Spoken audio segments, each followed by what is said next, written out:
ატომის საკრებულოს წევრ მამულის ჟღენს სამსახურებრივი უფლებამოსილების ბოროტად გამოყენებასა და თაღლითობაში დახმარების გაწევაში ადანაშაულებენ. რა ინფორმაცია აქვს გამოძიებას და რა არგუმენტები საკუთრების უფლების აღიარების მუდმივ მოქმედი კომისიის თავმჯდომარეს ზია მართალიშვილი ვრცლად თემის შესახებ. ეს ბონში მდებარე ის სადაო მიწაა, რომლის საკუთრების აღიარების გამო გამოძიება კომისიის თავმჯდომარეს უფლებამოსილების ბოროტად გამოყენებაში ედავება. გამოძიება მიიჩნევს, რომ მამულის ჟღენტმა კომისიის წევრების შეცდომაში შეიყვანა. ბრალდებებს აბსურდულს უწოდებს მამულის ჟღენტი და აცხადებს, რომ გადაწყვეტილება კომისიამ ერთხმად მიიღო. იურისმა გამოიტანა დოკუმენტები, ნახაზები, მოწმეთა ჩვენებები დამოწმებული ნოტარიუსით, რომ 2007 წლამდე ადამიანი იქ ცხოვრობდა. ყველა თქვა ეკუთვნისა და აწიენხელა, მსჯელობაც არ ყოფილა და იქ როგორც ბრალჩი წერია კომისიის წევრებმა გვარებია ჩამოთვლილი ამბობენ, რომ მამულის ჟღენტმა დაგვარწმუნა, ჯერ ერთი ბავშვები ხო არ იყო, ან მეორე მე ვინ დამიჯერებდა, ყველა ნაცები იყო და ჩემიანი არც ერთი არ იყო, ეს მოწინააღმდეგე პარტიიდან იყო ყველა. მამულის ჟღენტი განმარტავს, რომ საკითხთან მიმართებაში პირადი ინტერესი არ ქონია და არც მესაკუთრეებს იცნობს. მას საქმის მოტივებზე საკუთარი ვერსიები აქვს.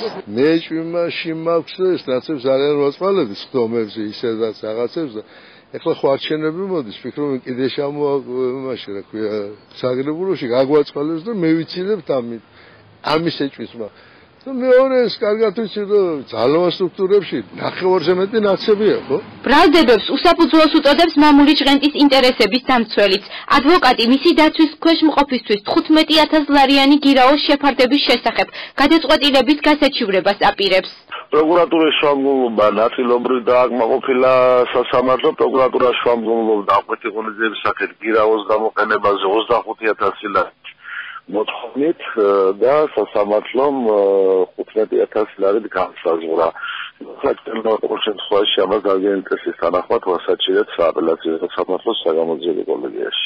ოფიციალური ინფორმაციის თანახმად მამულის ჟღენტი სამსახურეობრივი უფლებამოსილების ბოროტად გამოყენებისა და თაღლითობაში დახმარების გაწევის ფაქტზე ამხილეს, ხოლო ორი მოქალაქე, რომელიც აღნიშნულ საქმეში ფიგურირებს, თაღლითობაშია ბრალდებული. გამოძიებამ დაადგინა, რომ ბათუმის საკრებულოს წევრმა და ამასთანავე თვითნებურად დაკავებული მიწის ნაკვეთებზე საკუთრების უფლების აღიარების მუდმივ მოქმედი კომისიის თავმჯდომარე მამულის ჟღენტმა თავისი სამსახურეობრივი უფლებამოსილება ბოროტად გამოიყენა და ზემოაღნიშნულ მოქალაქეებს ბათუმში სახელმწიფოს კუთვნილი 863 კვადრატული მეტრი მიწის ნაკვეთის მოტყუებით დაუფლებაში დაეხმარა, რითიც სახელმწიფოს დიდი ოდენობით მატერიალური ზარალი მიადგა. დღეს კომენტარის გაკეთება არ ისურვეს მიწის მესაკუთრეებმა, განმარტებისაგან თავი შეიკავეს მეზობლებმაც, რომლებიც ჩვენთან საუბარში აღნიშნავენ, რომ საგამოძიებო უწყებაში დაკითხვაზე იმყოფებოდნენ. სადაო მიწის შესახებ ვრცელი რეპორტაჟი დროს ეთერში იანვარში გავიდა. მაშინ მეზობლები მიწის მფლობელს საერთო სარგებლობის ფართის საკუთრებაში დარეგისტრირებას ედავებოდნენ. საქონელიც კი ყავდა, ქათმებიც ყავდა, ყველაფერი, მაგრამ არაფერი არასდროს არ გვითქვამს. ახლა აქედან მიყოლილი ეგერ ბოლომდე მოუზომიან ყველა ჩვენი სახლის ბოლომდე.